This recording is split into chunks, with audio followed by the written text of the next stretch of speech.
जो हमारी बिद होती मेरे सतगुरा,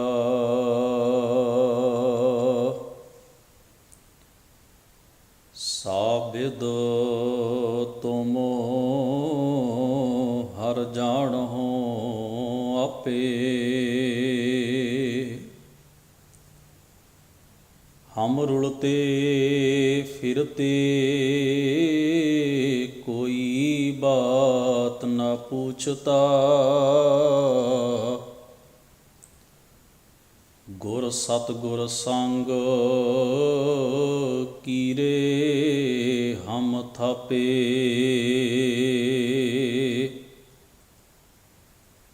धन धन गुरु नानक जन केरा, जित मिले चूके सब सोग संतापे। धन धन गुरु नानक जन केरा, जित मिले चूके सब सोग संतापे।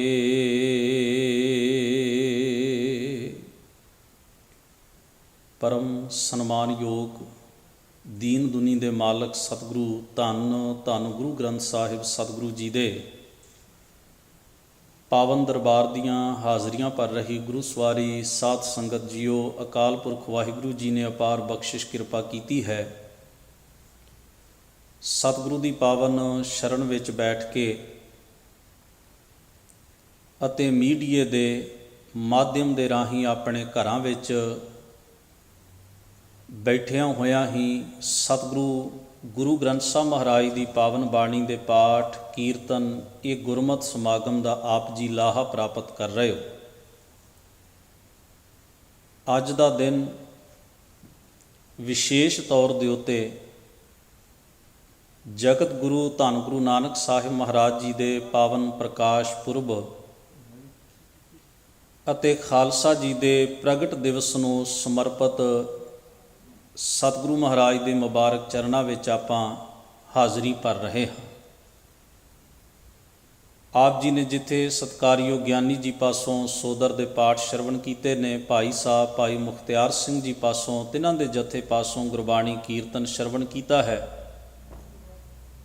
बड़े ही सत्कारयोग वड्डे भाई साहब भाई अंग्रेज सिंह जी तिन्हां पासों आप जी ने सतगुरु दी मुबारक बाणी अते इतिहास के संबंधी बड़े कीमती विचार आप जी ने श्रवण कीते ने। सुआओ कुछ समा सतगुरु महाराज की इस मुबारक बख्शिश नूं आपां गुरमत विचार दे राही समझण दा विचारण दा यतन करिए। आओ सब तो पहला दशमेश की बख्शी हुई मुबारक फतेह सांझी करते हाँ। आखो जी वाहिगुरु जी का खालसा वाहिगुरु जी की फतेह।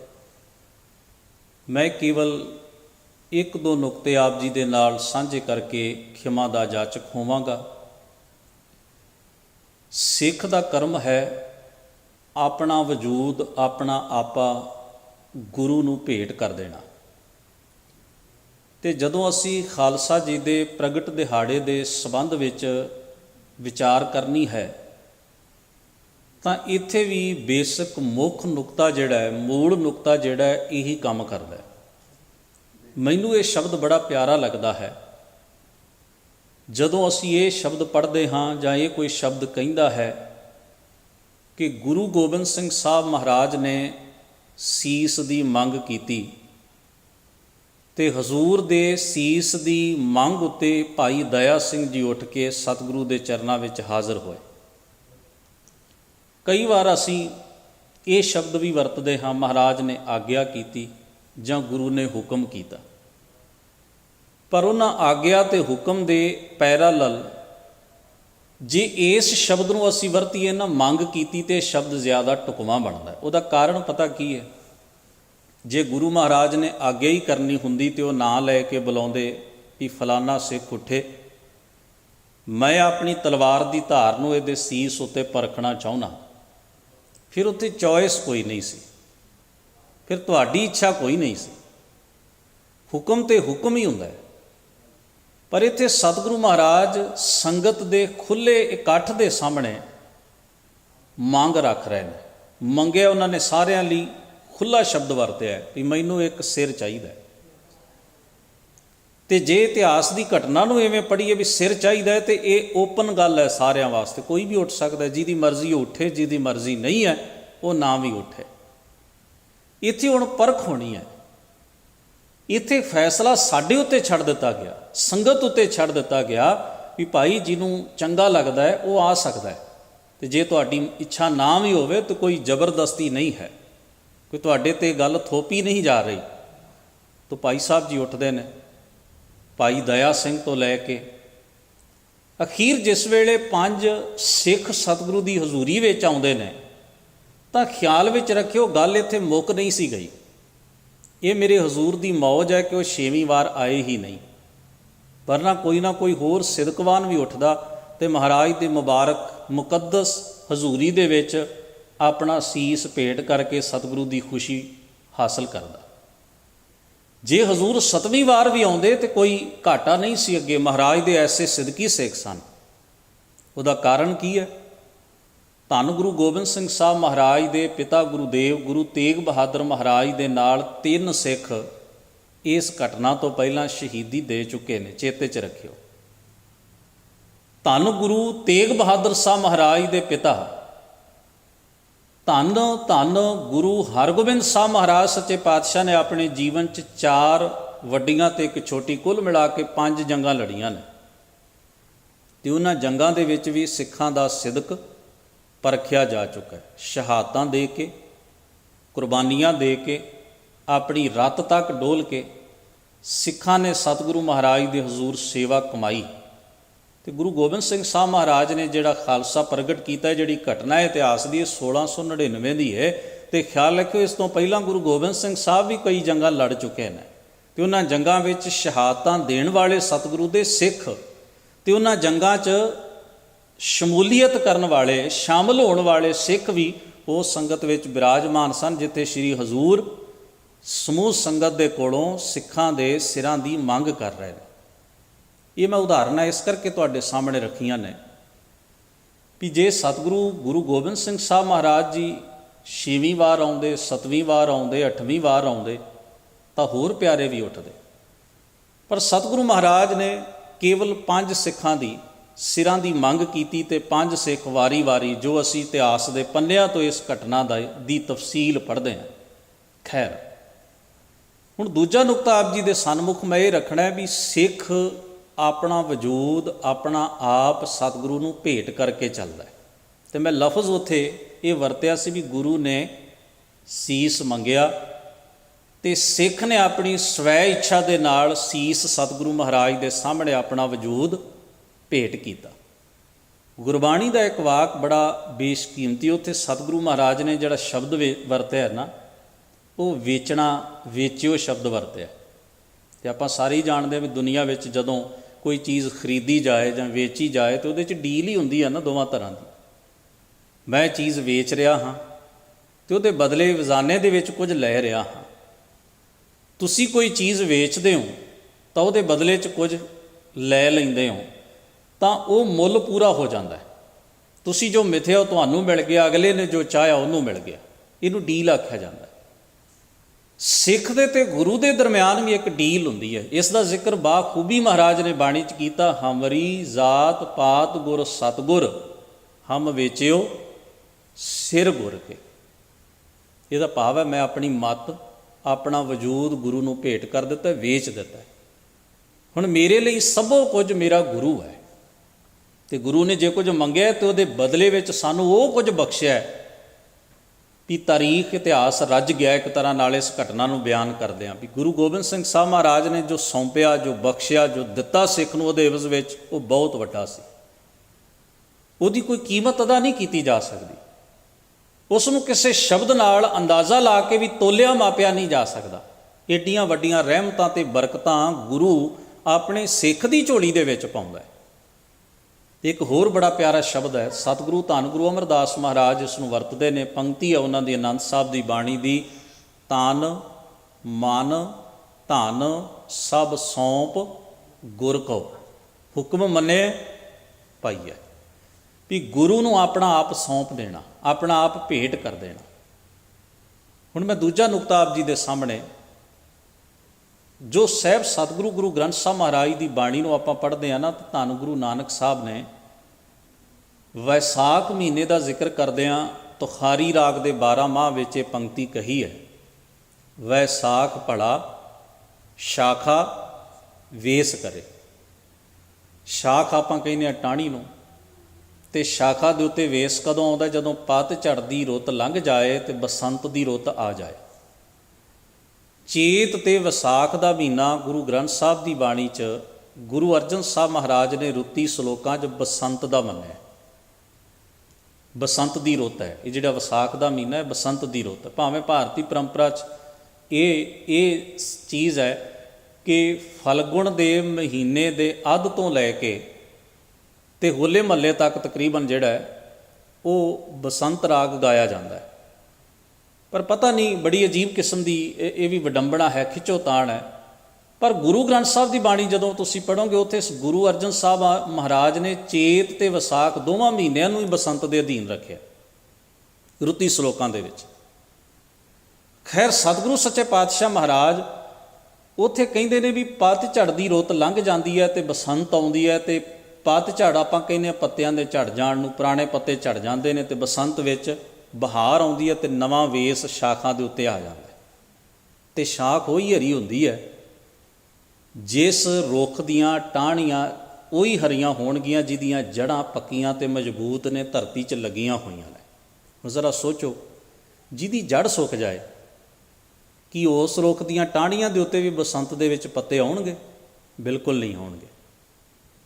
ਉਹਨਾਂ ਦੇ ਉੱਤੇ ਹੀ ਬਸੰਤ ਦਾ ਅਸਰ ਹੋਏਗਾ, ਉਹਨਾਂ ਹੀ ਸ਼ਾਖਾਵਾਂ ਦੇ ਉੱਤੇ ਪੱਤੇ ਆਉਣਗੇ ਜਿਹੜੇ ਰੁੱਖ ਦੀਆਂ, ਬੂਟੇ ਦੀਆਂ ਜੜ੍ਹਾਂ ਜ਼ਮੀਨ 'ਚ ਲੱਗੀਆਂ ਹੋਈਆਂ ਨੇ, ਮਜ਼ਬੂਤ ਨੇ ਅਤੇ ਤੰਦਰੁਸਤ ਨੇ।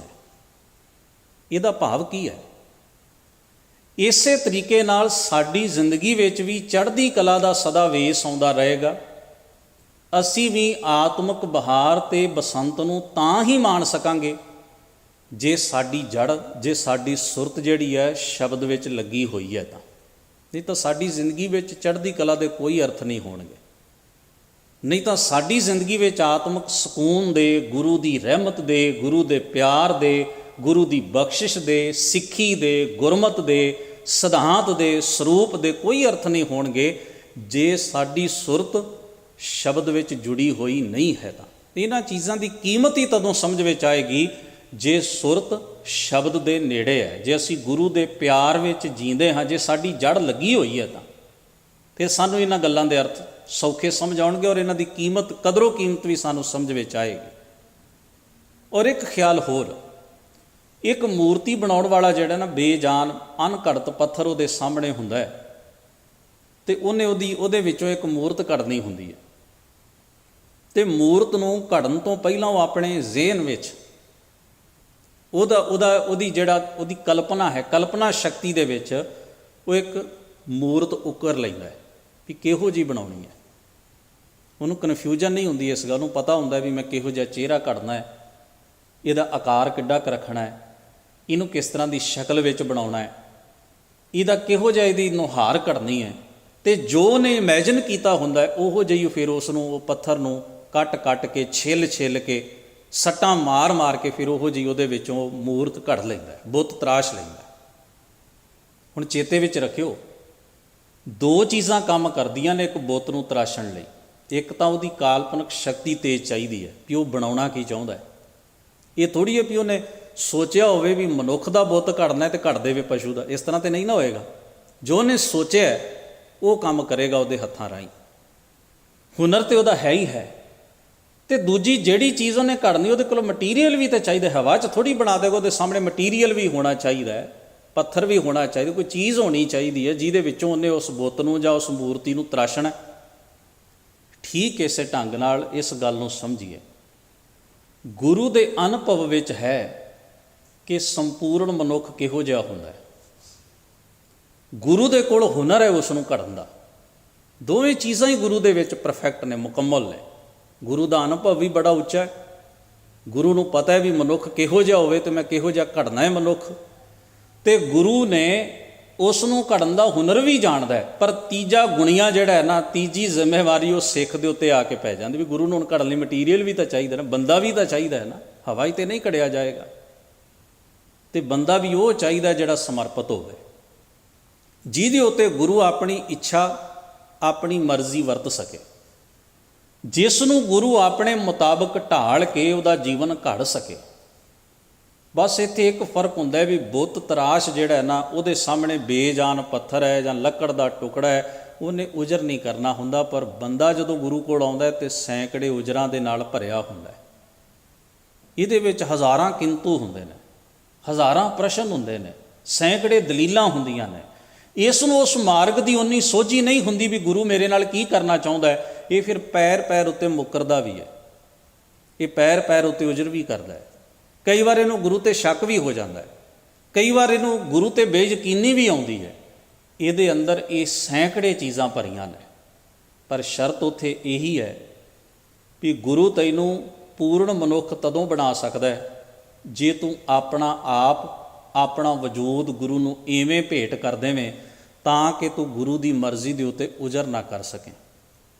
ਫਿਰ ਸਤਿਗੁਰੂ ਆਪਣੀ ਮਰਜ਼ੀ ਨਾਲ ਜਿਹੜਾ ਘੜੇਗਾ ਨਾ, ਉਹਨੂੰ ਖਾਲਸਾ ਕਿਹਾ ਗਿਆ। ਚੇਤੇ ਵਿੱਚ ਰੱਖਿਓ, ਉਹਨੂੰ ਸੰਪੂਰਨ ਮਨੁੱਖ ਕਿਹਾ ਗਿਆ, ਉਹਨੂੰ ਸਚਿਆਰਾ ਕਿਹਾ ਗਿਆ, ਉਹਨੂੰ ਗੁਰਮੁਖ ਕਿਹਾ ਗਿਆ।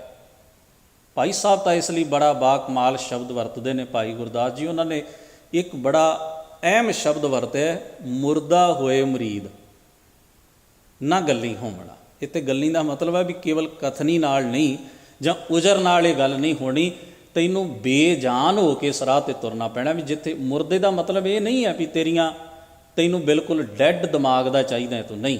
ਇੱਥੇ ਮੁਰਦੇ ਤੋਂ ਭਾਵ ਹੈ ਵੀ ਉਜਰ ਨਹੀਂ ਚਾਹੀਦਾ ਤੇਰੇ 'ਚ, ਬੇਯਕੀਨੀ ਨਹੀਂ ਚਾਹੀਦੀ, ਬੇਭਰੋਸਗੀ ਨਹੀਂ ਚਾਹੀਦੀ, ਅਟੁੱਟ ਯਕੀਨ ਗੁਰੂ 'ਤੇ ਅਟੁੱਟ ਭਰੋਸਾ ਚਾਹੀਦਾ ਹੈ, ਸਤਿਗੁਰੂ ਦੀ ਗੁਰਮਤਿ ਦਾ ਆਧਾਰ ਚਾਹੀਦਾ ਹੈ, ਅਤੇ ਗੁਰੂ ਦੀ ਮੱਤ ਨੂੰ ਸਮਰਪਿਤ ਹੋਣ ਵਾਲਾ ਜੀਵਨ ਚਾਹੀਦਾ ਹੈ। ਫਿਰ ਗੁਰੂ ਦੇ ਰਾਹੀਂ ਤੂੰ ਘੜਿਆ ਜਾਏਗਾ।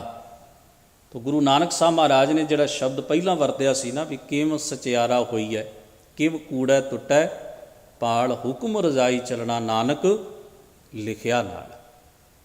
ਤੋ ਇਸ ਵਰਤਾਰੇ ਦੀ ਨੀਂਹ ਜਿਹੜੀ ਹੈ ਉਹ ਸਤਿਗੁਰੂ ਗੁਰੂ ਨਾਨਕ ਮਹਾਰਾਜ ਨੇ ਰੱਖੀ ਹੈ। ਔਰ ਉਸ ਤੋਂ ਪਹਿਲਾਂ ਵੀ ਬਾਬਾ ਕਬੀਰ ਸਾਹਿਬ ਜੀ ਨੇ ਇੱਕ ਬਾਕਮਾਲ ਸ਼ਬਦ ਆਪਣੀ ਪੰਕਤੀ ਵਿੱਚ ਵਰਤਿਆ, ਕਉ ਕਬੀਰ ਜਨ ਭਏ ਖਾਲਸੇ, ਪ੍ਰੇਮ ਭਗਤ ਜੇ ਜਾਣੇ। ਜਿਸ ਨੇ ਪ੍ਰੇਮਾ ਭਗਤੀ ਦਾ ਰਾਹ ਚੁਣ ਲਿਆ, ਖਾਲਸਾ ਸ਼ਬਦ ਜਿਹੜਾ ਹੈ, ਕਈ ਵਾਰ ਇਸ ਨੂੰ ਅਸੀਂ ਕਹਿ ਦਿੰਦੇ ਸ਼ੁੱਧ ਸਰੂਪ, ਨਹੀਂ। ਖਾਲਸਾ ਲਫ਼ਜ਼ ਜਿਹੜਾ ਹੈ ਨਾ, ਮੁਗਲ ਅੰਪਾਇਰ ਦੇ ਵੇਲੇ ਪਰਸ਼ੀਅਨ ਉਹਨਾਂ ਦੀ ਰਾਜ ਭਾਸ਼ਾ ਸੀ, ਫਾਰਸੀ, ਅਤੇ ਉਸ ਪਰਸ਼ੀਅਨ ਦੀਆਂ ਲਿਖਤਾਂ ਦੇ ਵਿੱਚ ਜਾਇਦਾਦਾਂ ਦੇ ਵੇਰਵੇ ਹੁੰਦੇ ਸਨ। ਅਤੇ ਇੱਕ ਜਾਇਦਾਦ ਜਿਹਦੇ ਉੱਤੇ, ਹੁਣ ਕਿੱਡਾ ਵੱਡਾ ਮੁਗਲ ਅੰਪਾਇਰ ਹੈ, ਥਾਂ ਥਾਂ ਦੇ ਉੱਤੇ ਜਾਇਦਾਦ ਹੈ। ਕੁਝ ਚੌਧਰੀ ਮਾਲਕ ਨੇ ਕਿਸੇ ਜ਼ਮੀਨ ਦੇ, ਕਿਸੇ ਜਗ੍ਹਾ ਦਾ ਸੂਬੇਦਾਰ ਗਵਰਨਰ ਜਿਹੜਾ ਉਹ ਮਾਲਕ ਹੈ। ਪਰ ਇੱਕ ਐਸੀ ਜਾਇਦਾਦ, ਐਸੀ ਪ੍ਰਾਪਰਟੀ ਜਿਹੜੀ ਕੇਵਲ ਤੇ ਕੇਵਲ ਸਿੱਧੀ ਬਾਦਸ਼ਾਹ ਦੇ ਕੰਟਰੋਲ ਵਿੱਚ ਹੋਵੇ, ਜਿਹਦੇ ਵਿੱਚ ਨਾ ਕੋਈ ਚੌਧਰੀ ਹੈ, ਨਾ ਸੂਬੇਦਾਰ ਹੈ, ਨਾ ਗਵਰਨਰ ਹੈ, ਹੇਠਲੇ ਪੱਧਰ ਦਾ ਕੋਈ ਅਧਿਕਾਰੀ ਵੀ ਉਸ ਪ੍ਰਾਪਰਟੀ 'ਤੇ ਅਧਿਕਾਰ ਨਹੀਂ ਰੱਖਦਾ, ਕੇਵਲ ਸਿੱਧੀ ਬਾਦਸ਼ਾਹ ਦੇ ਅਧੀਨ ਹੈ ਜਿਹੜੀ ਜ਼ਮੀਨ, ਜਿਹੜੀ ਪ੍ਰਾਪਰਟੀ, ਉਹਨੂੰ ਉਹ ਆਪਣੇ ਸਰੋਤਾਂ ਵਿੱਚ, ਆਪਣੀਆਂ ਲਿਖਤਾਂ ਵਿੱਚ ਖਾਲਸਾ ਲਿਖਿਆ ਕਰਦੇ ਸਨ। ਅਤੇ ਸਤਿਗੁਰੂ ਨੇ ਸ਼ਬਦ ਉਹਨਾਂ ਜੀਵਾਂ ਲਈ ਵਰਤਿਆ ਹੈ ਜਿਹੜੇ ਕਿਸੇ ਮਨੁੱਖ ਦੇ ਪੁਜਾਰੀ ਨਹੀਂ ਹਨ, ਕਿਸੇ ਬੁੱਤ ਦੇ ਪੁਜਾਰੀ ਨਹੀਂ ਹਨ, ਕਿਸੇ ਹੋਰ ਕੁਦਰਤੀ ਸ਼ੈ ਦਾ, ਤਾਕਤ ਦੇ ਪੁਜਾਰੀ ਨਹੀਂ ਹਨ, ਜਿਹੜੇ ਆਪਣੀ ਪ੍ਰੇਰਨਾ ਦਾ, ਆਪਣੇ ਜੀਵਨ ਦਾ ਆਧਾਰ ਸਰੋਤ ਕੇਵਲ ਇੱਕ ਅਕਾਲ ਪੁਰਖ ਨੂੰ ਮੰਨਦੇ ਨੇ, ਜਿਹੜੇ ਕੇਵਲ ਇੱਕ ਰੱਬ ਨੂੰ ਜਵਾਬਦੇਹ ਹੋ ਕੇ ਜੀਵਨ ਜੀਂਦੇ ਨੇ। ਮੇਰੇ ਸਾਹਿਬ ਮਹਾਰਾਜ ਨੇ ਉਹਨਾਂ ਨੂੰ ਖਾਲਸਾ ਆਖਿਆ।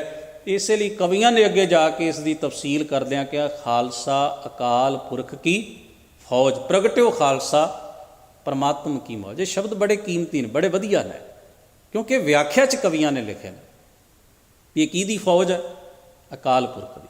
ਯਾਨੀ ਕਿ ਇਹਦੀ ਅੰਤਰ ਪ੍ਰੇਰਨਾ ਹੈ, ਜਵਾਬ ਦੇ ਸਮਰਪਿਤ ਕਿਹਨੂੰ ਹੈ, ਸਿਰਜਣਹਾਰ ਪ੍ਰਭੂ ਪਰਮੇਸ਼ਰ ਨੂੰ, ਕਿਸੇ ਮਨੁੱਖ ਨੂੰ ਨਹੀਂ। ਜਦੋਂ ਅਸੀਂ ਕਿਸੇ ਮਨੁੱਖ ਨੂੰ ਸਾਹਮਣੇ ਰੱਖ ਕੇ ਚੱਲਾਂਗੇ ਨਾ, ਤੇ ਜਿੰਨਾ ਚਿਰ ਉਹਦਾ ਕੁੰਡਾ ਸਾਡੇ ਸਿਰ ਤੇ ਹੈ, ਜਿੰਨਾ ਚਿਰ ਉਹ ਸਾਡੇ ਸਾਹਮਣੇ ਹੈ, ਅਸੀਂ ਉਹਦੇ ਅਕੋਰਡਿੰਗ ਚੱਲਦੇ ਹਾਂ। ਜਦੋਂ ਉਹਦੀ ਪਿੱਠ ਹੋਵੇ ਤੇ ਅਸੀਂ ਆਪਣੀ ਮਨ ਮਰਜ਼ੀ ਤੇ ਉਤਰ ਆਉਂਦੇ ਹਾਂ। ਕਾਨੂੰਨ ਵੀ ਅਸੀਂ ਇਸੇ ਤਰ੍ਹਾਂ ਭੈ ਕਰਕੇ ਹੀ ਕਾਨੂੰਨ ਮੰਨਦੇ ਹਾਂ। ਜਦੋਂ ਜਿੱਥੇ ਸਾਨੂੰ ਪਤਾ ਹੋਵੇ ਨਾ ਵੀ ਕਾਨੂੰਨ ਦੇ ਕੁੰਡਾ ਸਾਡੇ ਸਿਰ ਤੇ ਨਹੀਂ ਤੇ ਹੁਣ ਸਾਨੂੰ ਸਜ਼ਾ ਵੀ ਕੋਈ ਨਹੀਂ, ਉੱਥੇ ਮਨੁੱਖ ਕਿੱਡਾ ਸ਼ੈਤਾਨ ਹੋ ਜਾਂਦਾ। ਇਹ ਗੱਲ ਕਿਸੇ ਤੋਂ ਗੁੱਝੀ ਨਹੀਂ। ਇਹ ਸਾਰੀਆਂ ਚੀਜ਼ਾਂ ਮਜਬੂਰੀ 'ਚ ਅਸੀਂ ਫੋਲੋ ਕਰਦੇ ਹਾਂ, ਪਰ ਰੱਬ ਦਾ ਬੰਦਾ ਹੋਣਾ ਕੋਈ ਮਜਬੂਰੀ ਨਹੀਂ, ਉਹ ਤੇ ਸਮਰਪਿਤ ਹੈ। ਤੇ ਉਹ ਰੱਬ ਕਦੇ ਸਾਡੇ ਵੱਲ ਪਿੱਠ ਨਹੀਂ ਕਰਦਾ, ਉਹਦੀ ਕਦੇ ਪਿੱਠ ਨਹੀਂ ਹੁੰਦੀ। ਹਮੇਸ਼ਾ ਅਸੀਂ ਰੱਬ ਨੂੰ ਆਪਣੇ ਸਨਮੁਖ, ਆਪਣੇ ਅੰਤਰ-ਆਤਮੇ ਵਿੱਚ ਜਦੋਂ ਮਹਿਸੂਸ ਕਰਦੇ ਹਾਂ, ਤੇ ਉਸ ਸਿਰਜਣਹਾਰ ਨੂੰ ਜਵਾਬਦੇਹ ਹੋ ਕੇ ਜਦੋਂ ਇੱਕ ਇੱਕ ਪਲ, ਇੱਕ ਇੱਕ ਸਾਹ ਅਸੀਂ ਇਸ ਧਰਤੀ ਦੇ ਉੱਤੇ ਲੈਂਦੇ ਹਾਂ, ਤੇ ਸਾਡਾ ਹਰ ਕਰਮ ਜਿਹੜਾ ਹੈ ਅਸੀਂ ਐਵੇਂ ਕਰਦੇ ਹਾਂ ਵੀ ਜਿਵੇਂ ਅਸੀਂ ਉਹਨੂੰ ਜਵਾਬਦੇਹ ਹੋਈਏ। ਇੱਕ ਸੰਖੇਪ ਜੀ ਘਟਨਾ ਕਹਿ ਕੇ ਸਮਾਪਤੀ ਕਰਾਂਗੇ। ਇਸ ਨੁਕਤੇ ਦੀ ਵਿਆਖਿਆ ਕਰਦੀ ਹੈ। ਇੱਕ ਅੰਗਰੇਜ਼ ਆਫੀਸਰ ਨੇ ਇੱਕ ਗੁਰਸਿੱਖ ਨੂੰ ਰਸਤੇ ਦੇ ਵਿੱਚ ਮਿੱਟੀ ਪਾਉਂਦਿਆਂ ਹੋਇਆ ਵੇਖਿਆ। ਉਹ ਕਈ ਦੇ ਨਾਲ ਮਿੱਟੀ ਪੁੱਟਦਾ, ਤਸਲਾ ਭਰਦਾ ਤੇ ਰਾਹ ਦੇ ਵਿੱਚ ਲਿਆ ਕੇ ਸੁੱਟਦਾ, ਤੇ ਫਿਰ ਉਹਨੂੰ ਪੁੱਟ ਕੇ ਰਾਹ ਨੂੰ ਪੱਧਰਾ ਕਰਦਾ, ਸਾਫ਼ ਬਣਾਉਂਦਾ। ਉਸ ਆਫੀਸਰ ਨੇ ਉਸ ਗੁਰਸਿੱਖ ਨੂੰ ਇਹ ਕੰਮ ਕਰਦਿਆਂ ਵੇਖਿਆ, ਤੇ ਉਹਦੇ ਮਨ ਅੰਦਰ ਇਹ ਖਿਆਲ ਪੈਦਾ ਹੋਇਆ ਵੀ ਇਹ ਬੰਦਾ ਇੰਨੀ ਮਿਹਨਤ ਕਰ ਰਿਹਾ, ਕਾਹਦੇ ਲਈ ਕਰਦਾ ਹੈ? ਇੱਥੇ ਕੋਈ ਆਲੇ ਦੁਆਲੇ ਕੁਝ ਹੀ ਕਾਰਨ ਹੁੰਦੇ ਨਾ ਬੰਦਾ ਜਦੋਂ ਕੰਮ ਕਰਦਾ ਹੈ। ਅਸੀਂ ਤਾਂ ਬਹੁਤੀ ਵਾਰ ਖਿਮਾ ਕਰਨਾ, ਸੇਵਾ ਵੀ ਉਦੋਂ ਕਰਦੇ ਜਦੋਂ ਚਾਰ ਅੱਖਾਂ ਸਾਨੂੰ ਵੇਖਣ ਵਾਲੀਆਂ ਹੋਣ, ਘੱਟੋ ਘੱਟ ਕਿਸੇ ਦੀ ਨਜ਼ਰ ਤੇ ਪਵੇ, ਨਹੀਂ ਤੇ ਸੇਵਾ ਦਾ ਅਰਥ ਕੀ ਹੈ? ਕਿਸੇ ਨੂੰ ਜੇ ਪਤਾ ਹੀ ਨਾ ਲੱਗਿਆ ਤਾਂ। ਯਾਨੀ ਕਿ ਅਸੀਂ ਆਪਣਾ ਧਰਮ ਕਰਮ ਵੀ ਜਿਹੜਾ ਹੈ ਨਾ, ਉਹਦਾ ਵੀ ਫੌਰੀ ਕ੍ਰੈਡਿਟ ਲੈਣ ਦੀ ਇੱਛਾ ਕਰਦੇ ਹਾਂ। ਹੁਣ ਤੁਸੀਂ ਅਗਲੀ ਚੀਜ਼ ਵੇਖੋ ਵੀ ਜਾਂ ਤਾਂ ਇਹਨੂੰ ਕੋਈ ਵਡਿਆਈ ਮਿਲਣੀ ਹੈ, ਜਾਂ ਇਹਨੂੰ ਕੋਈ ਰੋਜ਼ਾਨਾ ਮਿਹਨਤਾਨਾ ਪੈਸਾ ਮਿਲਣਾ, ਮਜ਼ਦੂਰੀ ਮਿਲਣੀ ਹੈ, ਤੇ ਜਾਂ ਕੋਈ ਇਹਦੇ 'ਤੇ ਪ੍ਰੈਸ਼ਰ ਹੈ ਵੀ ਡਰਿਆ ਹੋਇਆ ਜਾਂ ਕਿਸੇ ਦੀ ਗੁਲਾਮੀ ਕਰ ਰਿਹਾ। ਕੀ ਕਾਰਨ ਹੋ ਸਕਦਾ? ਉਸ ਨੇ ਉਹਨੂੰ ਪੁੱਛਿਆ ਵੀ ਤੂੰ ਇਹ ਕੀ ਕਰਦਾ ਹੈ ਤੇ ਕਿਉਂ ਕਰਦਾ ਹੈ? ਕੀ ਤੈਨੂੰ ਕਿਸੇ ਨੇ ਮਜ਼ਦੂਰੀ 'ਤੇ ਰੱਖਿਆ? ਕਿਸੇ ਡਰਾ ਕੇ ਕੰਮ ਤੇ ਤੂੰ ਕੋਈ ਲੈ ਰਿਹਾ, ਜਾਂ ਤੈਨੂੰ ਕਿਸੇ ਕੋਈ ਵਡਿਆਈ ਦੀ ਚਾਹਤ ਹੈ? ਪਰ ਇੱਥੇ ਤੇ ਕੋਈ ਵੀ ਨਹੀਂ। ਉਸ ਗੁਰਸਿੱਖ ਦਾ ਬੜਾ ਪਿਆਰਾ ਉੱਤਰ ਸੀ। ਕਹਿਣ ਲੱਗਾ ਜੀ ਨਾ ਮੈਨੂੰ ਕੋਈ ਮੈਂ ਮਜ਼ਦੂਰੀ ਕਰ ਰਿਹਾ, ਨਾ ਮਜਬੂਰੀ 'ਚ ਕਰ ਰਿਹਾ, ਤੇ ਨਾ ਹੀ ਕੋਈ ਵਡਿਆਈ ਦੀ ਇੱਛਾ ਕਰਕੇ ਕਰ ਰਿਹਾ। ਤਾਂ ਤੁਸੀਂ ਵੇਖ ਲਿਆ ਤੇ ਮੈਨੂੰ ਪੁੱਛ ਲਿਆ, ਤੇ ਮੈਂ ਕਾਰਜ ਕਿਉਂ ਕਰ ਰਿਹਾ ਹਾਂ? ਕਿਉਂਕਿ ਮੇਰੇ ਗੁਰੂ ਦਾ ਮੈਨੂੰ ਹੁਕਮ ਹੈ, ਵਿੱਚ ਦੁਨੀਆ ਸੇਵ ਕਮਾਈ ਹੈ, ਤਾਂ ਦਰਗਾਹ ਬੈਸਨ ਪਾਈ ਹੈ। ਮੈਂ ਜਵਾਬਦੇਹ ਹਾਂ ਕੇਵਲ ਆਪਣੇ ਗੁਰੂ ਨੂੰ, ਤੇ ਗੁਰੂ ਦਾ ਮੈਨੂੰ ਹੁਕਮ ਸੇਵਾ ਦਾ। ਮੇਰੇ ਕੋਲ ਸਮਾਂ ਸੀ ਤੇ ਕੰਮ ਵੀ ਕਰਨ ਵਾਲਾ ਸੀ, ਤੇ ਮੈਨੂੰ ਲੱਗਿਆ ਵੀ ਲੋਕ ਤੰਗ ਹੁੰਦੇ ਨੇ, ਸੋ ਇਹ ਕਾਰਜ ਕਰ ਦੇਣਾ ਚਾਹੀਦਾ, ਭਲੇ ਦਾ ਕਾਰਜ ਹੈ। ਹੁਣ ਤੁਸੀਂ ਵੇਖੋ, ਕਾਨੂੰਨ ਦਾ ਤੇ ਕੋਈ ਡੰਡਾ ਨਹੀਂ ਨਾ। ਜੇ ਇਸ ਘਟਨਾ ਨੂੰ ਥੋੜ੍ਹਾ ਜਿਹਾ ਹੋਰ ਸਮਝੀਏ, ਕਾਨੂੰਨ ਦਾ ਕੋਈ ਭੈ ਨਹੀਂ, ਲਾਲਚ ਕੋਈ ਹੈ ਨਹੀਂ, ਮਜਬੂਰੀ ਕੋਈ ਹੈ ਨਹੀਂ। ਬੰਦਾ ਕਿਹਨੂੰ ਸਮਰਪਿਤ ਹੋ ਕੇ ਲੱਗਾ ਹੈ? ਉਹ ਭਲੇ ਕੰਮ ਦੀ ਤਾਰ ਕਿੱਥੇ ਜੁੜੀ ਹੋਈ ਹੈ? ਆਪਣੇ ਅਕੀਦੇ ਨਾਲ, ਆਪਣੇ ਅਸੂਲ ਨਾਲ, ਆਪਣੇ ਪਰਮੇਸ਼ਰ ਨਾਲ। ਇਸੇ ਨੂੰ ਖਾਲਸਾ ਕਿਹਾ ਜਾਂਦਾ ਹੈ। ਜਦੋਂ ਸਾਡੀ ਨੇਕੀ ਦਾ, ਸਾਡੇ ਧਰਮ ਦਾ, ਸਾਡੇ ਅਸੂਲ ਦਾ, ਸਾਡੇ ਉੱਤਮ ਜੀਵਨ ਦਾ ਪ੍ਰੇਰਣਾ ਸਰੋਤ ਕੇਵਲ ਸਾਡਾ ਸਿਰਜਣਹਾਰ ਹੋਵੇ, ਤੇ ਅਸੀਂ ਉਹਨੂੰ ਜਵਾਬਦੇਹ ਹੋ ਕੇ ਆਪਣੀ ਜ਼ਿੰਦਗੀ ਦੇ ਸਾਹ ਲਈਏ, ਕਰਮ ਕਰੀਏ, ਤਾਂ ਸਮਝੋ ਅਸੀਂ ਖਾਲਸੇ ਹੋ ਗਏ। ਸਾਹਿਬ ਕਿਰਪਾ ਕਰਨ, ਜਿੱਥੇ ਅਸੀਂ ਸਤਿਗੁਰੂ ਗੁਰੂ ਨਾਨਕ ਮਹਾਰਾਜ ਦੇ ਪ੍ਰਕਾਸ਼ ਪੁਰਬ ਨੂੰ ਸਮਰਪਿਤ ਹੋ ਕੇ, ਖਾਲਸਾ ਜੀ ਦੇ ਪ੍ਰਗਟ ਦਿਹਾੜੇ ਨੂੰ ਸਮਰਪਿਤ ਹੋ ਕੇ ਅੱਜ ਸਤਿਗੁਰੂ ਮਹਾਰਾਜ ਦੇ ਮੁਬਾਰਕ ਚਰਨਾਂ ਦੀ ਹਾਜ਼ਰੀ ਭਰ ਰਹੇ ਹਾਂ। ਆਪਣੇ ਆਪ ਲਈ ਵੀ ਔਰ ਦੂਸਰਿਆਂ ਲਈ ਵੀ ਇਹ ਕਾਮਨਾ ਕਰੀਏ, ਇਹ ਅਰਦਾਸ ਕਰੀਏ ਕਿ ਸੱਚੇ ਸਤਿਗੁਰੂ ਮਹਾਰਾਜ ਰਹਿਮਤ ਕਰੋ। ਅਸੀਂ ਸਰੂਪ ਅਤੇ ਸਿਧਾਂਤ ਦੋਨਾਂ ਚੀਜ਼ਾਂ ਨੂੰ ਜੋ ਤੁਸੀਂ ਦਾਤਾਂ ਸਾਨੂੰ ਬਖਸ਼ੀਆਂ ਨੇ, ਚੇਤੇ ਵਿੱਚ ਰੱਖਿਓ। ਜਿਵੇਂ ਸਰੀਰ ਹੈ ਤੇ ਸਰੀਰ ਦੇ ਅੰਦਰ ਜੋਤ ਹੈ, ਆਤਮਾ, ਚੇਤਨਾ ਹੈ, ਕੋਈ ਵੀ ਸ਼ਬਦ ਕਹਿ ਲਓ, ਤਾਂ ਹੀ ਜੀਵਨ ਪਰਫੈਕਟ ਹੈ ਨਾ। ਇਸੇ ਤਰ੍ਹਾਂ ਸਰੂਪ ਤੇ ਸਿਧਾਂਤ ਦੋਵੇਂ ਚੀਜ਼ਾਂ ਹੀ ਗੁਰੂ ਸਾਹਿਬ ਜੀ ਦੀ ਫਿਲਾਸਫੀ ਦਾ ਮੂਲ ਚਿੰਨ੍ਹ ਨੇ। ਸ਼ਬਦ ਦੀ ਪ੍ਰਤੀਤ, ਸ਼ਬਦ ਦੀ ਕਮਾਈ ਹੋਵੇ, ਤੇ ਨਾਲ ਨਾਲ ਅਸੀਂ ਆਪਣਾ ਕੌਮੀ ਚਰਿੱਤਰ ਤੇ ਕੌਮੀ ਪਛਾਣ ਵੀ ਕਾਇਮ ਰੱਖੀਏ, ਤਾਂ ਹੀ ਅਸੀਂ ਅਗੇਰੇ ਵੱਧ ਸਕਦੇ ਹਾਂ। ਔਰ ਸਤਿਗੁਰੂ ਦੇ ਚਰਨਾਂ 'ਚ ਕਾਮਨਾ ਕਰੀਏ ਮਹਾਰਾਜ ਸਾਨੂੰ ਐਸਾ ਸਿਦਕ ਬਖਸ਼ਣ, ਭਰੋਸਾ ਬਖਸ਼ਣ ਕਿ ਸਿਦਕ ਦਿਲੀ ਨਾਲ ਸਾਬਤ ਕਦਮੀ ਅਸੀਂ ਗੁਰੂ ਮਹਾਰਾਜ ਦੇ ਇਸ ਮਾਰਗ ਦੇ ਪਾਂਧੀ ਬਣ ਕੇ ਤੁਰ ਸਕੀਏ। ਸਾਡਾ ਆਪਸੀ ਪਿਆਰ ਇਤਫਾਕ ਵੀ ਬਣੇ, ਔਰ ਅਸੀਂ ਮਾਨਵਤਾ ਦੀ ਸੇਵਾ ਵੀ ਬੜੇ ਸੱਚੇ ਤੇ ਸੁੱਚੇ ਦਿਲੋਂ ਕਮਾਉਣ ਦਾ ਯਤਨ ਕਰ ਸਕੀਏ। ਜੋ ਸਾਡੇ ਬਜ਼ੁਰਗਾਂ ਨੇ ਸਾਡੇ ਲਈ ਪੈੜਾਂ ਪਾਈਆਂ ਨੇ ਉਹਨਾਂ ਨੂੰ ਕਾਇਮ ਰੱਖਦਿਆਂ ਅਸੀਂ ਹੋਰ ਅਗੇਰੇ ਵਧਣ ਦਾ ਯਤਨ ਕਰਨਾ ਹੈ। ਧੰਨ ਗੁਰੂ ਗ੍ਰੰਥ ਸਾਹਿਬ ਮਹਾਰਾਜ ਰਹਿਮਤ ਕਰਨ। ਔਰ ਨਾਲ ਦੀ ਨਾਲ ਆਪ ਸਾਰਿਆਂ ਨੂੰ ਸਤਿਗੁਰੂ ਮਹਾਰਾਜ ਦੀਆਂ ਇਹਨਾਂ ਦਾਤਾਂ ਦੀ ਬਹੁਤ ਬਹੁਤ ਵਧਾਈ ਵੀ ਹੈ ਔਰ ਅਰਦਾਸ ਵੀ ਹੈ ਸਤਿਗੁਰੂ ਸਭਨਾਂ ਨੂੰ ਚੜ੍ਹਦੀ ਕਲਾ, ਦੇਹ ਰੋਗਤਾ, ਤੰਦਰੁਸਤੀ ਬਖਸ਼ਿਸ਼ ਕਰਨ। ਹੋਈਆਂ ਭੁੱਲਾਂ ਚੁੱਕਾਂ ਦੀ ਖਿਮਾ ਅਦਬ ਸਹਿਤ ਗੁਰੂ ਫਤਿਹ ਨਾਲ ਸਾਂਝ ਬਣਾਓ। ਵਾਹਿਗੁਰੂ ਜੀ ਕਾ ਖਾਲਸਾ, ਵਾਹਿਗੁਰੂ ਜੀ ਕੀ ਫਤਿਹ।